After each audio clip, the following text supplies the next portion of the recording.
Don't expect any bombshells out of the newly released government documents on the assassination of President John F. Kennedy. Two Montana authors who have spent years researching the killing of the nation's 35th president say that's because the bombshell people have been waiting for is already exposed in their book, Phantom Shot. When we first met Mike Majerus and Jack Nesson 4 years ago, the two lifelong friends had just published Phantom Shot. Their book concludes that not only was Lee Harvey Oswald the sole assassin of President Kennedy, but that he fired only 2 shots. And once we put this out, there would be other people that have been studying this for 35, 40 years ago. Yeah, that's got to be right. But that hasn't been the case. In fact, with the National Archives now in the process of releasing thousands of JFK documents, the conspiracies flourish. Just one problem. These two authors say none of them hold water. As you sit and you start looking at these conspiracies, and as they start getting stronger and stronger and stronger, then they just dead end. So why is a third shot so important? Because all the conspiracy theories surrounding JFK's murder revolve around a third shot. The more we look into this, the more questions people ask us, the more research we do on it, the more we keep coming back to there's one thing that answers everything.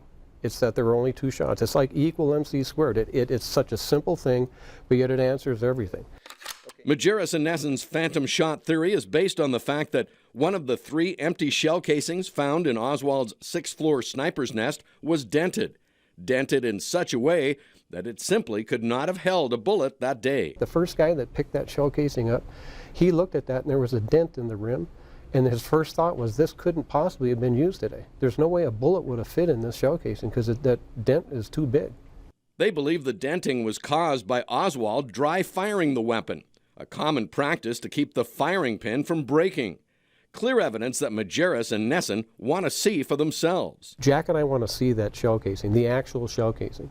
There's a lot of things we want to see on it, and we talk about this in the book, but we've made a request to the National Archives to allow us to see that shell casing. There's only been 4 people ever been granted access to it who weren't in the government. We want to be numbers 5 and 6. As they await word on their request from the archives, rest assured Mike and Jack are combing through the latest batch of JFK documents, looking for anything that could rest their case once and for all. The reason we don't think there's any bombshells, we don't think there's a conspiracy, so how could there possibly be evidence in those documents of a conspiracy? Because there wasn't one.